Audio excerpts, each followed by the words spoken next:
Welcome back to your channel Tripitaka. अभी हम लोग बिहार ज्योग्राफी को शुरू करने जा रहे हैं। गेट सटाते हुए चल जाना, बोला आवाज कम कर लेने के लिए।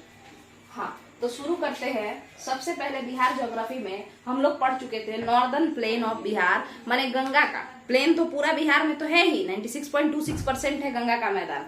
मगर आपको पता है क्या पता है? तो आपको क्या ये पता है कि आपके बिहार का जो गंगा नदी है वो आपके बिहार को कितने भागों में बांट दे रही है? तो आपके बिहार को गंगा नदी कुछ 2 भागों में बांट दे रही है। क्लियर है? हाँ, तो हम लोग कल जो पढ़े थे तो उसमें ये पढ़े थे कि गंगा के उत्तरी मैदान, बिहार का जो गंगा का उत्तरी मैदान है उसके बारे में हम लोग पिछले वीडियो में पढ़ चुके थे।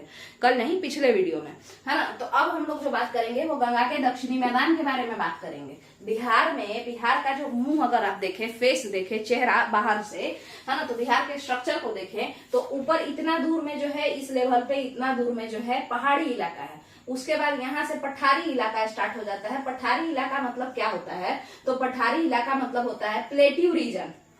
प्लेट्यू रीजन, ठीक है। प्लेट्यू क्या होता है भाई? तो प्लेट्यू होता है जो कि अपने अगल बगल के एरिया से जो ज्यादा ऊंचा है, ऊंचा तो है। जैसे मान के चलिए ये प्लेन एरिया है तो प्लेट्यू कुछ ऐसा रहेगा, माने ऊंचा तो रहेगा मगर ऊपर में प्लेन रहेगा। और माउंटेन कैसा रहेगा? तो ये भी अपने इससे ऊंचा तो रहेगा मगर इसका जो टॉप है ना वो कॉनिकल होगा। कॉनिकल माने शंकुधारी टॉप होगा माउंटेन का, पर्वत का। और पठार का जो टॉप है ऊंचा रहेगा प्लेन से ये, ठीक है। मगर इसका जो पठार का जो टॉप वाला जगह है, टॉप सरफेस, वो प्लेन रहता है। क्लियर है? यही है। तो बिहार का कुछ हिस्सा कैसा है? पठारी इलाका है और बिहार का कुछ हिस्सा पहाड़ी इलाका है। मगर जो ज्यादातर इलाका है वो ये इधर वाला, ये पूरा का पूरा गंगा का मैदान है।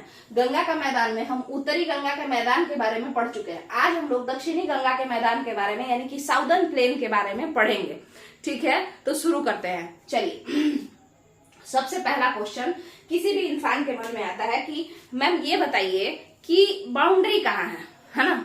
कोई भी इंसान यही पूछता है। अगर हम पढ़ते तो हम भी यही पूछते कि बाउंड्री कहाँ से कहाँ तक का है ना।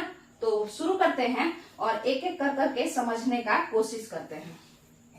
देखिएगा, अगर हम आप लोग से कहें कि भाई इसका बाउंड्री कहाँ से कहाँ तक है, तो देखिए सबसे पहले गंगा नदी के दक्षिण से, ये गंगा नदी है तो इसके दक्षिण से, साउथ से, ठीक है। और ये प्लेट्यू जो है ना, साउदर्न प्लेट्यू जो बिहार का सीमांत पठारी प्रदेश है उसके नॉर्थ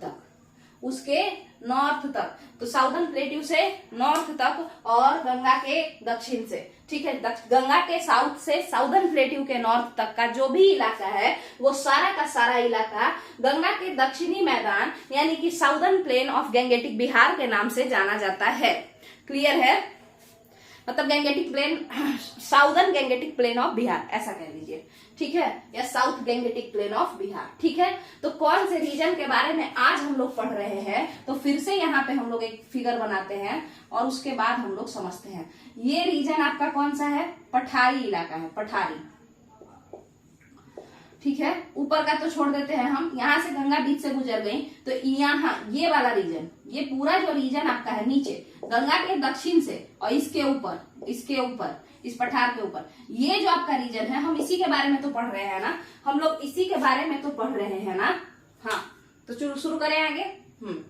बाउंड्री समझ में आ गया है? कहेगा कि दक्षिण गंगा का जो बिहार, दक्षिण बिहार जो दक्षिणी गंगा का मैदान है बिहार का, उसका चौहद्दी कहाँ से कहाँ तक है? तो आप कहेंगे कि गंगा के दक्षिण से लेकर, है ना, उत्तर, ये पठारी प्रदेश, बिहार के सीमांत पठारी प्रदेश से उत्तर तक, गंगा के दक्षिण से लेकर सीमांत पठारी प्रदेश के उत्तर तक, ठीक है। आपका ये वाला क्लियर है? बाउंड्री तो आपका क्लियर है। अब हम आपको एक बात बताते हैं कि ये जो बाउंड्री है यहाँ से यहाँ तक का, यहाँ पे पठार है और ऊपर में गंगा नदी है, गंगा, है ना। तो ये जो है ना, ये गंगा नदी और ये जो इसका नीचे का मैदान है, गंगा का निचला मैदान या दक्षिणी मैदान, ये 3 भागों में इसको बांटा गया है। इसका कितना भागों में बांटा गया है? तो डिवीजन ऑफ साउदर्न प्लेन के बारे में हम लोग फटाक से देखेंगे। डिवीजन ऑफ साउदर्न प्लेन को अगर हम समझें तो आप खुद बताइए, ये है, फिर ये है ना, और यहाँ पे तो हम लोग देखते क्या है कि ये अंग का मैदान है। ये कैसा है? अंग प्लेन के नाम से जाना जाता है। जैसे उधर कोसी दोआब, गंडक दोआब ऐसे कहते हैं ना, तो उसी तरीके से इस रीजन को हम लोग अंग प्लेन के नाम से जानते हैं। अंग भागलपुर को कहते थे, सबको पता है। तो भागलपुर और उसके थोड़े बहुत अगल बगल का जो रीजन है वो अंग प्लेन में आ जाएगा। फिर आपका आता है मगध प्लेन। मगध प्लेन की अगर हम बात करें तो आपका आ जाएगा भाई कौन कौन भाई, तो पटना आ जाएगा, उसके बाद औरंगाबाद, जहानाबाद, फिर आपका गया, ये सब, यानी जहां पे मगही बोली जाती है वो सब मगध मैदान, मगध का मैदानी क्षेत्र में आ जाएगा। इसके बाद अगर हम मगध के बाद इधर आ जाएं तो हम इसे भोजपुर के मैदान के नाम से जानते हैं। हम इसे किस मैदान से जानते हैं? भोजपुर का मैदान। अच्छा, इंग्लिश में इसको क्या लिखना है? तो इसको लिखना है मगध प्लेन। इसको दूसरे वाले को यहाँ पे जो है इसको लिखना है अंग प्लेन, और इसको क्या लिखना है? तो भाई भोजपुर प्लेन। क्या यहाँ तक का सही है? हाँ, देखिए, तो यहां तक का अगर आपका सही है, यहां तक का अगर हम लोग समझ लिए हैं, तो आप लोग अगर कोई आरा जिला से होंगे, क्योंकि मेरी दीदी का शादी आरा जिला में हुआ है और हम लोग पटना जिला से हैं, तो बार बार वो लोग क्या कहता है, वो लोग कहता है ना इस तरीके से कि सोन उस तरफ का, तो सोन इस तरफ का। तो इसका मतलब क्या होता है कि यहाँ पे जो ये मगध प्लेन और भोजपुर प्लेन को विभाजित करने वाली जो नदी है, या उसको बाउंड्री जो बनाती है, एक भाषाई बाउंड्री बनाती है, लिंग्विस्टिक बाउंड्री बनाती है जो नदी, उस नदी का नाम है सोन रिवर। सोन रिवर उस नदी का नाम है। सोन के इस तरफ आप आ जाएंगे, है ना, डेहरी ऑन सोन सुने हैं? तो डेहरी ऑन सोन देखिए किस तरीके से है, ये भोजपुर प्लेन और मगध प्लेन। ये क्वेश्चन बीपीएससी में पूछा था कि भोजपुर प्लेन को मगध प्लेन से कौन सी नदी अलग करती है। ठीक है, तो इसको हम लोग थोड़ा सा समझ लेते हैं। 3 भागों में इसका है ना, गंगा के मैदान, सॉरी, दक्षिणी गंगा के मैदान को हम लोग 3 भागों में बांट दिए हैं। बिहार के दक्षिणी गंगा मैदान को हम लोग 3 भाग में बांट दिए हैं। अब आपसे क्वेश्चन पूछा था कि भाई गंगा का मैदान जो है, मगध प्लेन और भोजपुर प्लेन को कौन बांटा? तो देखिए, आपको अच्छे से पता होगा कि औरंगाबाद नाम का एक जगह है। अगर आप बिहार से हैं तब तो आपको अच्छे से पता होगा, है ना। औरंगाबाद, जहाँ लोग थोड़ा मगही बोलता है बट थोड़े अलग टाइप, केलके ऐसे करके जो है, कोई भी वैसे बोलना हुआ ना, कोई ये काम किया तो जो पटना जिला का लोग है वो लोग बोलेगा कि काम करला थीन, और जो औरंगाबाद जहानाबाद साइड के लोग होते हैं वो लोग बोलते हैं काम कैलकई या कैलथीन, थोड़ा सा चेंज रहता है टोन में। ठीक है, तो कहने का मतलब है कि औरंगाबाद जो रीजन है यहाँ पे मगही बोला जाता है, और ये जो मगही शब्द है ये किसी और से नहीं, मगधी से बना हुआ है, क्योंकि ये मगध क्षेत्र का है तो मगही मगधी। ठीक है, यहाँ तक का क्लियर है। यहाँ से एक नदी गुजरती है जिसका नाम सोन है। ठीक है, और इसके जस्ट इधर रोहतास है, सोन के इस तरफ रोहतास। अब कहना क्या हम चाहते हैं, आप लोग कई सारे लोग सुने होंगे डेहरी ऑन सोन। क्या आप लोग सुने हैं डेहरी ऑन सोन? हाँ, तो शुरू करते हैं। वो एक पुल है जो ये मान के चलिए, ये सोन नदी है ना, हाँ, यही सोन नदी। तो यहाँ पे रोहतास के साइड एक जगह का नाम है डेहरी, यहाँ से एक पुल बना है, और यहाँ से पुल पे चढ़ जाइए, डेहरी से पुल पे आप चढ़िए, सोन को पार कीजिएगा, और जब आप इस पुल को उतरिएगा इस डेहरी के पास से, तो आपको पता चलेगा कि इधर के जो लोग हैं, इधर वाले सब भोजपुरी बोल रहे थे, अब इधर के जो लोग हैं उनका बोली ही अलग है, वो मगही बोल रहे होंगे। तो आप कहाँ पहुंच गए हैं? आप वारुण पहुंच गए हैं। वारुण कौन सा जगह है? वारुण एक सिटी है, या कह लीजिए नॉर्मल टाउन, छोटा टाउन है। वारुण औरंगाबाद का जगह है। ठीक है, डेहरी रोहतास का जगह है, वारुण औरंगाबाद का जगह है। क्लियर है? तो आप जैसे ही डेहरी को पार कीजिएगा, डेहरी ऑन सोन यानी वो जो पुल है सोन के ऊपर, उसको आप पार कीजिएगा तो आप मगध क्षेत्र में पहुंच जाइएगा। तो यही मगध प्लेन और कौन सा प्लेन? भोजपुर प्लेन, दोनों को कौन अलग कर रहा है? सोन। तो क्या हम कह सकते हैं सोन नदी act as a linguistic boundary? Son नदी भाषाई विभाजक का काम करती है। हाँ, करती है। क्लियर है? चलिए,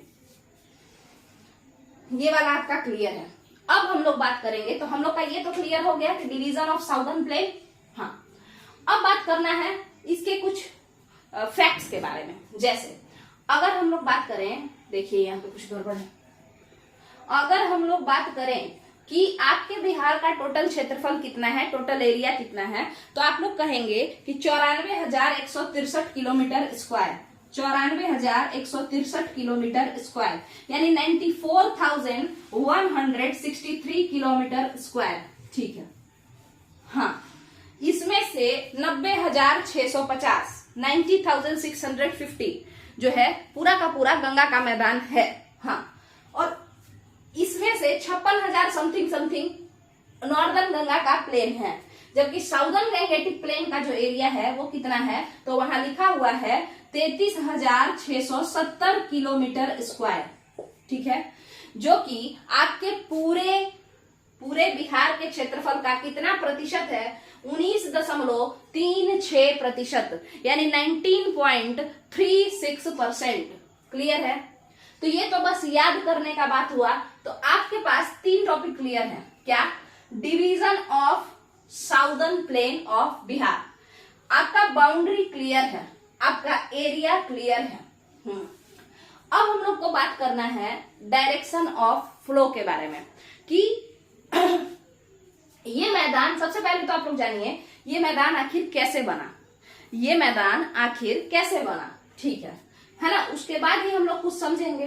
तो जैसा कि आपको पता है कि गंगा नदी थोड़ा ऊंचा इम्बैंकमेंट बनाती है। इम्बैंकमेंट क्या होता है इसको समझना है, तो उससे पहले यहां देखिए, रुक जाइए, ये नोट्स है बिहार वाला ही।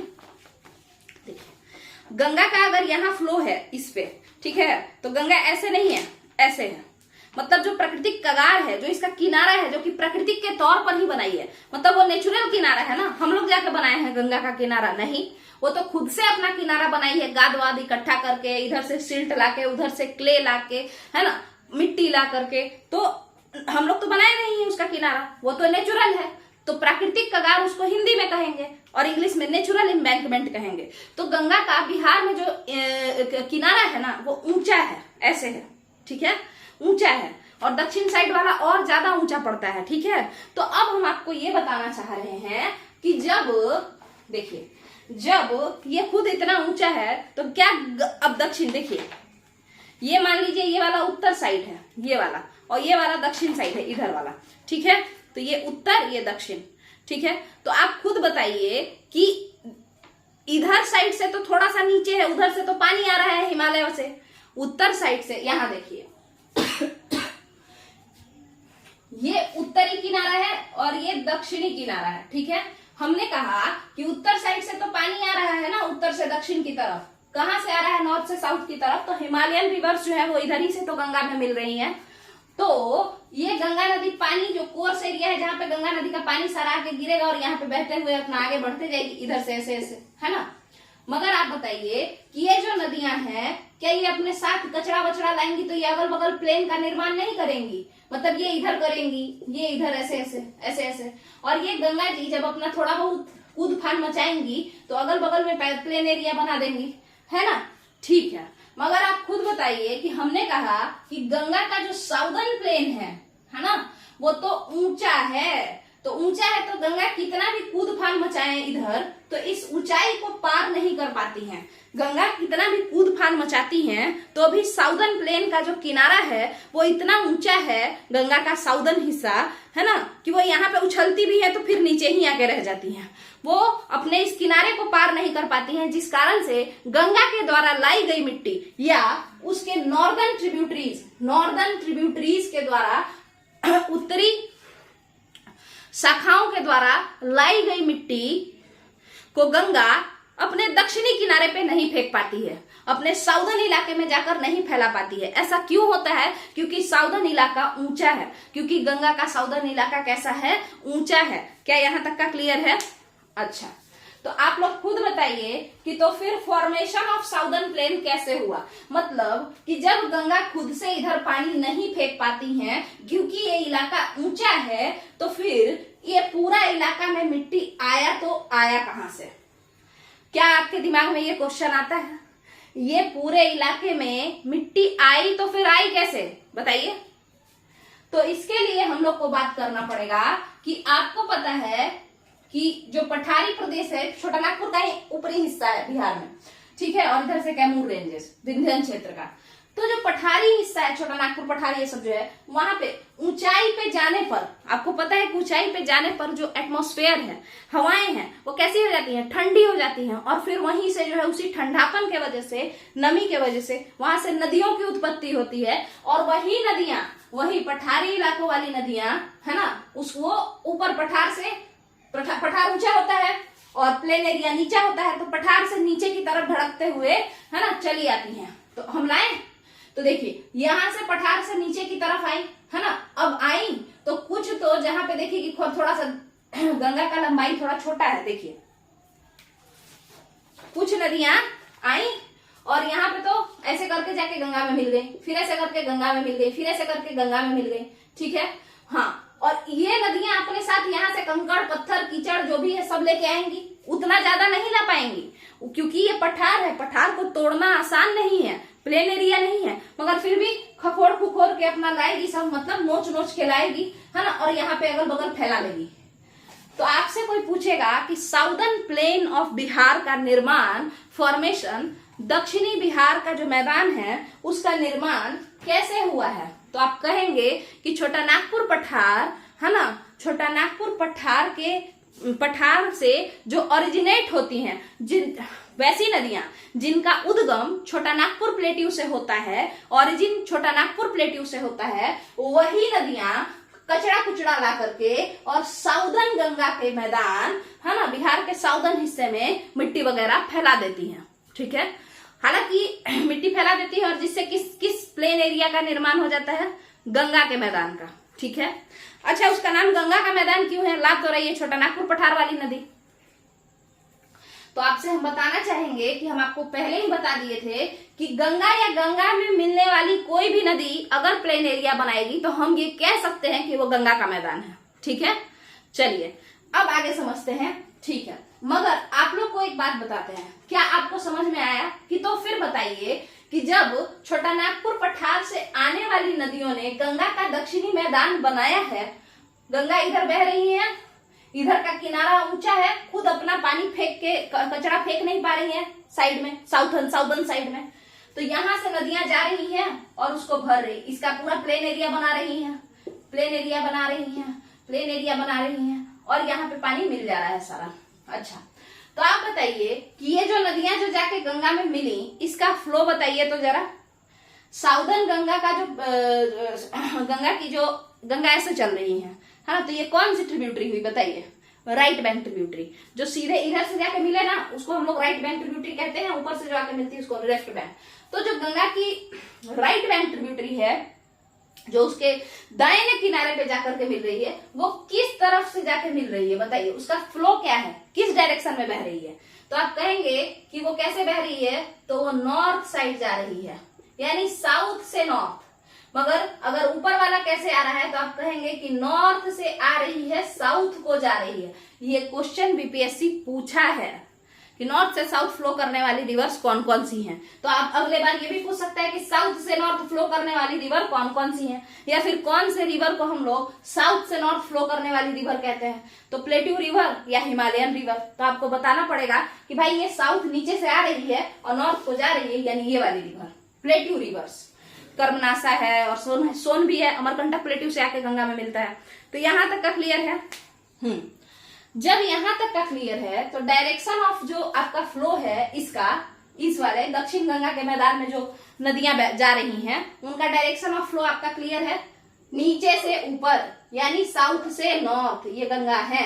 चलिए अब बात करते हैं, क्या आपको हम ये बता दिए क्या नेचुरल एम्बैंकमेंट बताए हैं क्या, कि देखिए कि क्या है कि ये थोड़ा ऊंची है, क्या है, थोड़ा ये ऊंची है। कौन, गंगा का किनारा जो है, गंगा का प्राकृतिक कगार थोड़ा ऊंचा पड़ जाता है, ये बताए हैं, और दक्षिणी हिस्सा और ज्यादा ऊंचा है। अच्छा, तो आपको बताएं ये बात, मगर आपको नहीं लगता कि थोड़ा कटा छटा टाइप का होता होगा, क्योंकि अगर एकदम साफ ऊंचा होता तो छोटा नागपुर की नदियां इससे जाके मिल ही नहीं पाती। तो इसका मतलब है कहीं तो ऊंचा है और कहीं रास्ता छोड़ा हुआ कि जाके मिल लो, है ना। तो यही मिलना मिलना इसी के चक्कर में जैसे ये ऊंचा है, ठीक है, तो इस तरीके से कुछ ऊंचा है, आप देखिए एक सेकेंड, इस तरीके से कुछ ऊंचा है, तो कहीं से तो फान के घूम गए, हम घुस गए, हम छोटा नागपुर से नदी आ रहे हैं, हम अभी नदी चल रहे हैं, छोटा नागपुर से आ रहे हैं, फान के घुस गए, तब तो यहाँ पे पूरा जो कचरा था वो तो रख ही दिए, प्लेन एरिया भी बना दिए और गंगा में मिल भी गए। बट बताइए जिसके पास ज्यादा पानी होगा वही नदियां ना कूद के घुस जाएंगी, क्योंकि ऊंचाई ज्यादा है, गंगा अपना नेचुरल कगार ऊंचा बनाई हुई है। हाँ, तो फिर आप खुद बताइए कि जब ऐसा बात है कि ये ऊंचाई ज्यादा है तो कुछ नदियां क्या करेंगी कि पानी लाएंगी और कूद के इसमें आ जाएंगी, मगर क्या यहाँ पे कुछ ज्यादा पानी नहीं छूट जाएगा? तो जो पानी छूट जाता है थोड़ा सा, मतलब इसके हाई नेचुरल एम्बैंकमेंट के वजह से, ऊंचा प्राकृतिक कगार के वजह से कुछ नदियां किनारों पे ही रह जाती हैं, सॉरी नदियों का पानी कहीं कहीं किनारों पे ही जाम हो जाता है। तो हम लोग पढ़ते हैं कि गंगा के साउथ में, मतलब गंगा का जो साउदर्न इलाका है, गंगा का जो साउदर्न इलाका है, साउदर्न इलाका है गंगा का, इधर वाला इलाका है ना, गंगा का जो साउदर्न इलाका है, गंगा का जो साउदर्न इलाका है, वहां पे जलमग्न क्षेत्र बन जाता है। मतलब वहां पे क्या बन जाता है, कहते हैं हम लोग पढ़ते हैं कि गंगा का जो साउदर्न हिस्सा है ना, ये वाला हिस्सा, यहाँ पे पानी पूरा इकट्ठा हो जाता है, कहीं कहीं पानी इकट्ठा हो जाता है। जलमग्न क्षेत्र इसको कहते हैं, ढाल जैसा बन जाता है, गड्ढा जैसा थोड़ा बहुत बन जाता है। ठीक है, हम इसी जलमग्न क्षेत्र को वाटर रिजर्वायर टाइप का ये बन जाता है, यहाँ पे हम टाल कहते हैं। ठीक है, क्यों बना? क्योंकि हम आपको बताएं, देखिए कि गंगा का जो प्राकृतिक कगार है, नेचुरल एम्बैंकमेंट है, वो थोड़ा ऊंचा है। अब नदियां जो साउथ से आ रही हैं नॉर्थ की तरफ इसमें मिलने के लिए, यहाँ से ऐसे ऐसे आ रही हैं इसमें मिलने के लिए, ये गंगा है। ठीक है, तो आप खुद बताइए कि ये ऊंची है, इसका जो कगार है, गंगा का प्राकृतिक कगार ऊंचा है, तो कूदेगी। जिसमें ज्यादा पानी होगा वो ना कूदेगी, तो जिसमें ज्यादा पानी कूदी, मगर थोड़ा पानी इधर आया, थोड़ा इधर ही रह गया, मिल नहीं पाया, तो अगल बगल गंगा के एक अलग ही टाइप का फॉर्मेशन हो जाएगा। कचरा तो वो डालेगी ही अपना, मगर उसके साथ साथ अपना कुछ पानी भी छोड़ देगी। इस कारण से गंगा के दक्षिणी किनारे पर थोड़ा थोड़ा पानी जमा हो जाएगा। गंगा के दक्षिणी साइड पर क्या हो जाएगा, गंगा के साउदर्न इलाके में थोड़ा थोड़ा पानी जमा हो जाएगा, और यही पानी वाला जो रीजन है ये टाल रीजन कहलाएगा। मगर आपको पता होगा कि छोटा नागपुर प्लेट्यू या किसी भी पठारी इलाके से आने वाली नदियां सदाबहार नहीं होती हैं, यानी पेरिनियल नहीं होती हैं। मतलब ये नहीं कि वार्षिक बहते ही रहेंगे, बीच बीच में सूख भी जाती हैं। खास करके जब आपका पतझड़ वाला मौसम चल रहा होता है उस समय, बारिश में तो बहुत ज्यादा हो जाता है पानी। ठीक है, तो जब पतझड़ वाला मौसम होता है तो ये टाल क्षेत्र जो होता है, जलमग्न क्षेत्र, ये सूख जाता है। ठीक है, इसमें उतना पानी नहीं रहता है, सूख जाता है। मगर जब वर्षा का मौसम होता है तो गंगा का दक्षिणी इलाका में ये सब जो टाल क्षेत्र है ना, नीचे वाला गड्ढा जो पानी जहाँ पे छूट गया है, वो सब बहुत ज्यादा लबालब भरा रहता है, खूब सारा पानी उसमें रहता है। क्लियर है? चलिए, तो यहाँ पे आपका टाल क्षेत्र जो है गंगा के दक्षिणी इलाके में, वो कैसे बना, क्यों बना, वो भी हम बता दिए हैं। अब हम लोग समझेंगे टाल क्षेत्र के बारे में एक और बात। एग्जाम्पल, कुछ टाल क्षेत्र के नाम, मोकामा टाल, बरहिया टाल, है ना। तो ये सब जो टाल क्षेत्र है यही है, मोकामा टाल, बरहिया टाल, ये सब। ठीक है, आपका जो पूरे विश्व में सबसे बड़ा टाल है वो एक नदी है, क्यूल हरोहर नदी। क्यूल नदी, हरोहर नदी। तो क्यूल और हरोहर नदी के द्वारा बनाई गई है। ठीक है, फॉर्म किया गया है एक टाल रीजन, और हम उसी टाल रीजन को वही टाल रीजन जो है पूरे दुनिया का सबसे बड़ा टाल रीजन है। पूरे दुनिया का, एशिया का नहीं, पूरे दुनिया का सबसे बड़ा टाल रीजन क्यूल हरोहर के द्वारा जो बनाया गया एक जलमग्न इलाका है, एक रिजर्वायर है, एक टाल है, वही सबसे बड़ा है। ठीक है, वो उस टाल का नाम क्या है, मोकामा टाल। यानी मोकामा के पास ये नदियां गंगा से मिलने के प्रैक्टिस में वहां पे अपना कुछ पानी छोड़ देती हैं, जिस कारण से गंगा के दक्षिणी इलाके में पानी जमा हो गया है, और पानी इतना जमा हो गया है कि वो सबसे बड़ा पानी जाम है। ठीक है, और उस पानी जाम को क्या कहते हैं, मोकामा टाल क्षेत्र कहते हैं। क्लियर है? आगे समझते हैं। ये तो हो गया।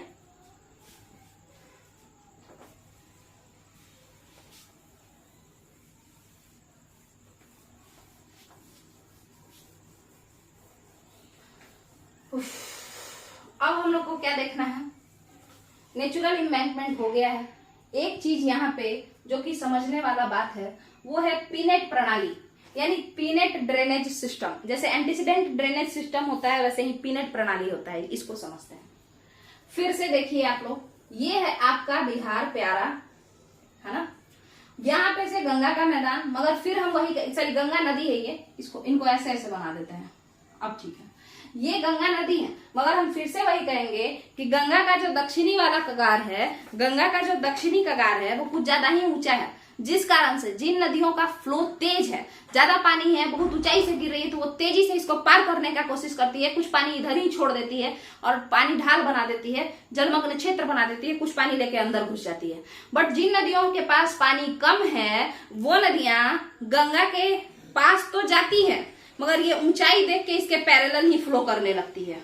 मैंने इधर से गंगा जा रही है ना, ये लोग भी ऐसे ही, ठीक है। जैसे देखिए, मेरे कहने का मतलब है कि ये वाला इलाका ऊंचा है ना, ये वाला इलाका गंगा का जो है ये ऊंचा है, तो कोई नदी गई और ऐसे करके मिलना चाहिए। अब देखिए कि भाई इसको तो पार कर नहीं सकते हैं, तो चुपचाप से इसी को पकड़ के ऐसे ऐसे इसी रास्ते से वो भी फ्लो करने लगी, यानी गंगा के पैरेलल फ्लो करने लगती है। कुछ नदियां छोटा नागपुर साइड से या कहीं से भी निकल के आती हैं, पठारी रीजन से दक्षिण साइड में मिलने के लिए, ठीक है। जब ये मिलने जाती है तो इसका एक तो इसका फ्लो पानी भी कम होता है, ऊपर से इसका स्पीड भी कम होता है, तो ये गंगा का दक्षिणी कगार जो है, जो साउदर्न किनारा है, इम्बैंकमेंट है, नेचुरल इम्बैंकमेंट, वो ऊंचा है, तो ये इसको फान ही नहीं पाती है। नहीं फानने की वजह से ये सोचती है इससे टकरा के कि अब क्या किया जाए, अंदर तो जा नहीं सकते हैं, तो एक काम करते हैं, ये जो इम्बैंकमेंट है इसी के सहारे, इसी का ऐसे ऐसे करते हुए इसी के पैरेलल चल जाते हैं, तो कहीं ना कहीं ये गंगा के पैरेलल ही बहना शुरू कर देती है।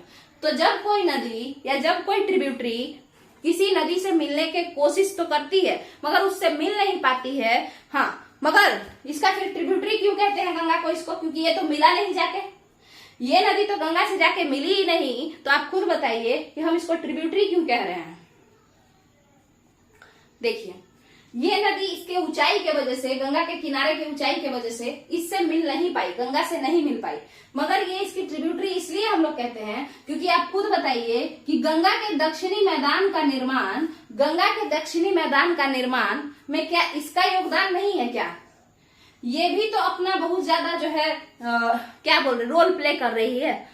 ये नदी जो जाके पैरेलल फ्लो कर गई, ये गई तो मिलने ही थी, मगर ये उतना ऊंचाई तरप नहीं पाई, उतना ऊंचा फान नहीं पाई कि जाके गंगा में गिर जाए, तो ये पैरेलल फ्लो करने लगी। मगर क्या इसके द्वारा लाया गया कचरा, इसके द्वारा लाया गया सिल्ट, क्ले, ये सब जो है, क्या यहाँ पे वो नहीं बिछाई ना अगल बगल, तो बिछाई तो इसी वजह से ये भी तो गंगा का मैदान का निर्माण की ना, साउदर्न गंगा के मैदान का, इसीलिए हम इसको कहते हैं कि ये भी ट्रिब्यूटरी है गंगा की, बट ये गंगा से मिलती नहीं है, ये गंगा के पैरेलल, गंगा के नेचुरल इम्बैंकमेंट यानी कि प्राकृतिक कगार के पैरेलल फ्लो करना शुरू कर देती है। तो ऐसी कोई नदी जो किसी भी नदी के पैरेलल फ्लो करने लगे, है ना, तो उससे मिलने के चक्कर में उसी के पैरेलल फ्लो करने लगे, तो ऐसा जो फ्लो है, ऐसा जो सिस्टम है, हम उसे पीनेट ड्रेनेज सिस्टम कहते हैं। हम उसे क्या कहते हैं? पीनेट ड्रेनेज सिस्टम कहते हैं। क्या आपका यहां तक का क्लियर है?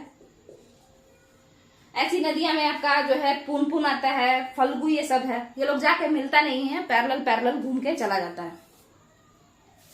पुनपुन का पता नहीं, फल्गु पक्का है, ठीक है।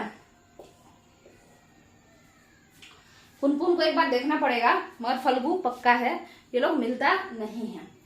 चलिए, इसके बाद जो है आप खुद बताइए कि क्या आपका डायरेक्शन ऑफ फ्लो हम समझा दिए हैं कि ऊपर को जाती है, नीचे से ऊपर यानी साउथ से नॉर्थ। पीनेट ड्रेनेज सिस्टम क्या होता है ये क्लियर है? हाँ। कौन बनाया गंगा का दक्षिणी मैदान? क्योंकि गंगा तो ऊंचा कगार बना के खड़ी है। नेचुरल इम्बैंकमेंट वही प्राकृतिक कगार बता चुके हैं। ताल रीजन यानी कि ताल क्षेत्र कैसे बना है, यानी कि जो जलमग्न ढाल है दक्षिणी किनारे पर गंगा के, वो अचानक से कैसे इतना मतलब बन गया है। सबसे बड़ा जो ताल है पूरे विश्व में वो है मोकामा ताल क्षेत्र। कौन सी नदी बनाई है? क्यूल और हरोहर नदी बनाई है। डिवीजन ऑफ साउदर्न प्लेन में हम आपको बता चुके हैं कि एक अंग का मैदान है, तो एक उसका और एक अंग का है, उसके बाद मगध का है, उसके बाद भोजपुर प्लेन है। कैरेक्टरिस्टिक्स ऑफ साउदर्न प्लेन, इस साउदर्न प्लेन के बारे में आप लोग को बताना है, विशेषता क्या है इसकी। तो बड़ा ही आसान है। ये नदियां कहाँ से आ रही हैं? ये नदियां आ रही हैं छोटा नागपुर पठार से। तो पठारी इलाका से जो आएगी, प्लेट्यू रीजन से जो आएगी, आप लोग खुद कहिए उसमें पानी क्या होगा? क्या कम पानी होगा? तो कम पानी होगा तो क्या वो पेरिनियल होगी? नहीं, बाइनियल होगी। बाइनियल माने जब वर्षा होगा तो हम आएंगे, अदरवाइज हम थोड़ा सूखे सूखे से रहेंगे, ठीक है, तो ये तो है ही। इसके अलावा ये जो नदियां हैं ये किस टाइप के प्लेन का निर्माण करेगी? क्या बहुत ही एकदम बढ़िया मिट्टी होगा क्या? एकदम मिलनसार मिट्टी नहीं। इसका जो मिट्टी होगा यहाँ पे स्टोन बाउल्डर्स टाइप के क्लेज वगैरह देखने को मिलेंगे, है ना। थोड़ा मोटा टाइप का मिट्टी होगा, है ना, पथरीला मिट्टी होगा, कंकड़ पत्थर वाला मिट्टी होगा। क्यों कंकड़ पत्थर वाला मिट्टी होगा अगर हम आपसे पूछें तो कंकड़ पत्थर वाला मिट्टी ये इस कारण से होगा क्योंकि इस नदी में क्या चीज देखने को मिलता है? क्योंकि इस नदी में क्या चीज देखने को मिल रहा है? ये जो नदी जहां से मैदान बनाई है तो ये क्या लेके आई है? वो छोटा नागपुर पठार से कुछ नोच नाच के लाई है, और वो जो चीजें हैं वो कैसी हैं? पथरीली हैं। तो इसीलिए यहाँ पे कंकड़ीला पथरीला जो है वो प्लेन एरिया देखने को मिलेगा। इसके अलावा क्योंकि ये प्लेट्यू रीजन से ये जो प्लेन है, ये मैदान प्लेट्यू रीजन के पठारी रीजन के नजदीक है, इस कारण से यहाँ पे कई सारे पठार भी देखने को या पहाड़ियां देखने को मिलेंगी। पहाड़ी एक देखिए, पहाड़ी मैंने हिल्स होता है ना, तो वो सब चीज देखने को, जैसे प्रेतशिला पहाड़ी गया में है, उसी तरीके से गिरियक भी गया में है, ये सब पहाड़ी है। तो ये जो है थोड़ा सा कटा छटा टाइप का रहेगा क्योंकि इसमें बीच बीच में तो प्लेन एरिया है और बीच बीच में पहाड़ जैसा बन जाएगा। ठीक है, तो यही इसका कैरेक्टरिस्टिक्स है। अच्छा, जिसके पास मिट्टी अच्छा नहीं है, पथरीला कंकड़ीला मिट्टी है, तो अब ऐसे मिट्टी में आप मोटा अनाज ही ना उगा पाएंगे, आप कोई बहुत बढ़िया बढ़िया अनाज तो उगा नहीं लेंगे। ठीक है, तो आलू वगैरह यहाँ पे हम लोग उगा सकते हैं, बाजरा वगैरह उगा सकते हैं, है ना। तो ये सारा चीज जो है हम लोग उगा सकते हैं। अच्छा, जो टाल क्षेत्र होता है, मोकामा टाल रीजन या कोई भी टाल क्षेत्र, तो वहां पे तो वर्षा के समय में बहुत ज्यादा पानी भर जाता है, बट गर्मी के समय में क्योंकि नदियां कैसी हैं? सूख जाती हैं, बाइनियल है। जब बारिश होगा तो खूब बहेंगे और नहीं तो फिर अस्थिर से बैठे रहेंगे। ठीक है, तो उस समय जब सूखा पड़ता है, सूखा पड़ना इन द सेंस जब पतझड़ का मौसम होता है, गर्मी ज्यादा होता है, तो ये टाल क्षेत्र सूख जाता है। ठीक है, तो उस मतलब किचकिच जैसा, थोड़ा बहुत पानी जैसा, कीचड़ जैसा समझ लीजिए, वैसा रहेगा और सूखा सूखा सा रहेगा। तो वहां पे हम लोग दाल उगा लेते हैं। मगर क्या बारिश के समय में दाल उगा पाएंगे क्या? मोकामा टाल में नहीं उगा पाएंगे, उस समय पानी से लबालब रहेगा। ठीक है, तो यहीं पे आपका ये वीडियो पूरा अच्छे से हम समझाने का कोशिश किए हैं, बांट बांट के कि कौन कौन सा चीज इसमें होता है। तो पूरा अच्छे से हम साउदर्न प्लेन ऑफ गंगा को समझा चुके हैं। अब आगे के वीडियो में हम लोग को क्या पढ़ना है? तो आगे के वीडियो में जो हम लोग को देखना है वो देखना है भाई रिवर वगैरह बिहार का। अच्छा, उसके ये खत्म हो जाएगा तो फिर हम लोग और आगे का चीज पढ़ने का कोशिश करेंगे। तो अगर आप लोग को ये वीडियो पसंद आया है तो वीडियो को तो लाइक कर ही दीजिए। बनाने में जो है कंटेंट तैयार करने में काफी मेहनत लगता है। अच्छे से कंटेंट में कोई प्रॉब्लम नहीं क्योंकि हम लोग खुद पढ़ते हैं, तो पढ़ाना कौन बड़ा बात है। मगर होता क्या है, समझाए कैसे एक एक टॉपिक बनाए, क्या क्या समझाना है उसमें, कैसे कैसे क्या क्या है, उसको कंटेंट वो जो तैयार करना पड़ता है ना, एक तरीके से लेसन प्लान करना, वो थोड़ा हार्ड होता है, उसमें थोड़ा समय लगता है। तो अगर आप लोग को ये वीडियो पसंद आया है, अच्छे से समझ में आ रहा है, तो आप लोग एक काम कर सकते हैं, वीडियो को लाइक कर सकते हैं, वीडियो को शेयर कर सकते हैं, इस चैनल को ज्यादा प्रमोट कर सकते हैं, और चैनल को क्या कर सकते हैं, सब्सक्राइब भी कर सकते हैं। नीचे कमेंट में मेरा 4 बुराई भी कर सकते हैं, और अगर मन है नहीं पसंद आया तो बुराई भी कर सकते हैं, मगर उसके साथ साथ आपको बताना पड़ेगा कि आपको कौन सा चीज नहीं पसंद आया। चलिए, थैंक यू।